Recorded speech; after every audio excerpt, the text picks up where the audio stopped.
नमस्कार, मैं हूं कुलदीप कुमार राउत और आप देख रहे हैं फॉरएवर न्यूज। हुमायूं कबीर को लेकर के जितनी कंट्रोवर्सी हुई है पश्चिम बंगाल में, कहा यह जा रहा है कि वो किसी भी तरफ जा सकते हैं। एक तरफ एमआईएम के तमाम कार्यकर्ता उनके पार्टी जब बना तो उनको शुभकामना देने के लिए, उनको जो है आगे बढ़ने के लिए लगातार उनको आशीर्वाद के तौर पर उनसे भेंट किया। लेकिन क्या प्रभाव पड़ेगा जानने की कोशिश करेंगे। मुन्ना जी हमारे साथ जुड़े हुए हैं। सर, आपका बहुत बहुत स्वागत है। क्या लग रहा है, क्या प्रभाव पड़ेगा उनका पार्टी का और पश्चिम बंगाल के चुनाव को लेकर के? देखिए, पश्चिम बंगाल की जनता समझदार है, वो समझती है बखूबी भारतीय जनता पार्टी के प्रोपगेंडे को। ये उपज जो है ये भारतीय जनता पार्टी की उपज है, क्योंकि भारतीय जनता पार्टी को वहाँ एक मुस्लिम ऐसा चेहरा चाहिए था जो ओबीसी का काट हो। ओबीसी 2-3 बार से भारतीय जनता पार्टी ने ओबीसी को वहाँ पे भेजा, लेकिन ओबीसी सक्सेस नहीं हो पाया। उसका मेन कारण था कि ओबीसी को बंगला बोलना आता नहीं था, और जो वहाँ बंगाल के लोग थे उसे हिंदी समझना सही से आता नहीं है। इसलिए वहाँ पे बंगला भाषित लोगों को एक जो विधायक था उसको किसी तरह भारतीय जनता पार्टी ने तैयार किया है।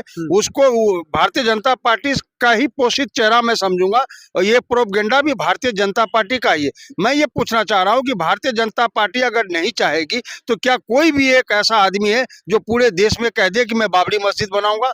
जिस बाबरी मस्जिद के लिए न जाने देश में कई बार खून खराबा हुआ, कई बार गंगा जमनी तहजीब बिगड़ी, कई बार लोगों में दंगे हुए, कई लोगों की जाने गई, चाहे हमारे हिंदू भाई हो या हमारे मुसलमान भाई हो। इससे देश का सौहार्द बिगड़ा और ये मैसेज पूरे विश्व में गया। तो भारत की जो सरकार की किरकिरी हुई, तो मैं चाहता हूँ सरकार नहीं चाहेगी ऐसा किरकिरी हो, इसलिए सरकार ने ये प्रोपगेंडा दोबारा से हुमायूं कबीर अगर वो चाह रहा है जो वहां पर मस्जिद बने जिसका नाम बाबरी मस्जिद हो, तो इसमें गलत और इसमें मतलब दिक्कत क्यों हो रही है आप लोगों को? नहीं, दिक्कत किसी को नहीं है। मैं ये कह रहा हूँ कि बाबरी मस्जिद ही क्यों बने? आप खुदा की इबादत करोगे, मस्जिद के कई नाम है, अल्लाह के 1.25 लाख नाम है, करोड़ों नाम है, आप उसमें से एक नाम रखो ना।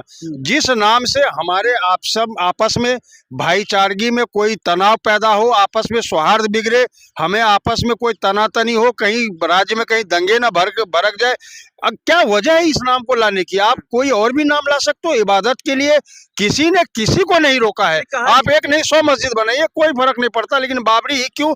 आज ये सवाल उठ रहा है कि कहीं ना कहीं भारतीय जनता पार्टी ने ही से रचा है। आप कह रहे हैं जो वो भारतीय जनता पार्टी का प्रोडक्ट है, आप कह रहे भारतीय जनता पार्टी ने उसको वहां पर स्थापित किया, आप कह रहे भारतीय जनता पार्टी के तहत ये तमाम जो बहसबाजी हो रही है। लेकिन वो टीएमसी से निकला हुआ विधायक है, ममता बनर्जी ने उनको आगे बढ़ाया है, ममता बनर्जी ने उनको पाल पोस कर कितना बड़ा अहदा दिया है। 2019 में किसके साथ चुनाव लड़ा था? किसके टिकट पे चुनाव लड़ा था? आप लोग पत्रकारिता करते हैं या दलाली करते हैं? आप लोग सही जानकारी पब्लिक तक पहुंचाते क्यों नहीं? 2019 में भारतीय जनता पार्टी के टिकट पे लोकसभा का विधायक कौन से पार्टी? नहीं, लोग आप जनता को बताएं विधायक किसके पार्टी से? विधायक मैं ये कह रहा हूँ कि विधायक वो टीएमसी से बना, लेकिन विधायक बनने के बाद विधायक के समय काल में, कार्यकाल में उसने गलत डिसीजन लिया, लोगों को गुमराह और भड़काने की कोशिश की, टीएमसी ने तुरंत निकालने का काम किया। मैं पूछना चाहता हूं किस संदर्भ में, किस वजह से भारतीय जनता पार्टी ने 2019 में एक मुस्लिम को टिकट दिया? क्यों दिया? अरे वो तो ये दर्शाना चाहते हैं हम सबके साथ है, चाहे हिंदू हो, मुसलमान हो या फिर कोई और अन्य जाति हो, हम सबको साथ लेकर चलते हैं, हर वर्ग के लोगों को आगे हम बढ़ाते हैं। भारतीय जनता पार्टी किस वर्ग को लेकर के चल रही है आपको पता होगा।